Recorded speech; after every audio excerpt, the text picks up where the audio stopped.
മുത്തഖീങ്ങളിൽ പെടണമെങ്കിൽ സംശയമുള്ളതിനൊന്ന് പോകരുത്. സംശയമാണോ അമ്പയ്ക്ക് പോണ്ട. പിന്നെ അവിടെ അതിനെപ്പറ്റി തീരുമാനം എടുത്തില്ലേ എന്നും പറഞ്ഞിട്ട് സംശയം ഉണ്ടോ പോണ്ട. സംശയമില്ലാത്ത എന്തെല്ലാം ഉണ്ട് ഇവിടെ. സംശയമുള്ളതിന് പോകാൻ പാടില്ല.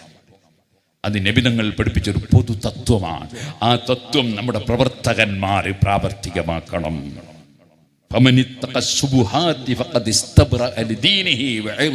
ബുഖാരിയിലെ ഹദീസാണ്.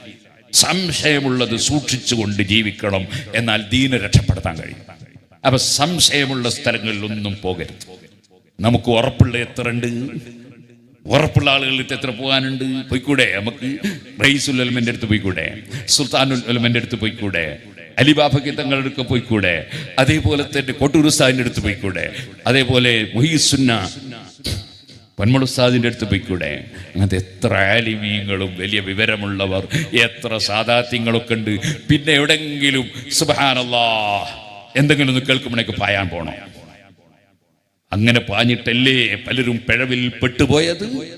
ആ പിഴവിൽ നിന്ന് പിന്നെ തിരിച്ചു കൊണ്ടുവരാൻ കഴിയുന്നില്ലല്ലോ. അതുകൊണ്ട് വളരെ ഗൗരവത്തിൽ നമ്മുടെ ഈമാൻ നഷ്ടപ്പെട്ടു പോകുന്നതിനെ സംബന്ധിച്ച് നല്ല ബോധം വേണം നമുക്ക്. സുബ്ഹാനല്ലാഹ്, നിങ്ങൾ കൊറോണയാണോ എന്ന് സംശയമുള്ള സ്ഥലത്ത് പോവില്ലല്ലോ. കുഷ്ഠരോഗമാണോ എന്ന് സംശയമുണ്ടെങ്കിൽ കൈ കൊടുക്കൂലല്ലോ.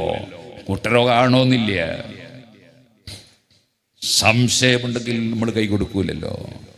അതിനേക്കാൾ എന്താ കുഷ്ഠരോഗം വന്നാലെന്താ, കൊറോണ വന്നാലെന്താ, എന്ത് വന്നാലെന്താ, മരിക്കുന്നതോടെ പരിഹാരമല്ലേ.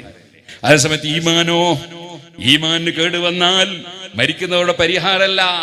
പിന്നെയോ ലഹിയൽ ഹൈവാൻ, മരണശേഷമുള്ള ജീവിതമാണ് യഥാർത്ഥ ജീവിതമെന്ന് ഖുർആൻ പറഞ്ഞ സ്ഥിരമായ ജീവിതം. കോടിക്കണക്കിന് കൊല്ലം കഴിഞ്ഞാലും തീരാത്ത ജീവിതമല്ലേ ഈമാൻ നഷ്ടപ്പെട്ടാൽ നഷ്ടപ്പെട്ടു പോകുന്നത്. അള്ളാഹുവേ, ഞങ്ങൾക്ക് നീ ഈമാൻ സലാമത്താക്കണേ. അള്ളാഹ് ഹക്കിന്റെ മേൽ നിലനിർത്തണേ. അള്ളാഹ്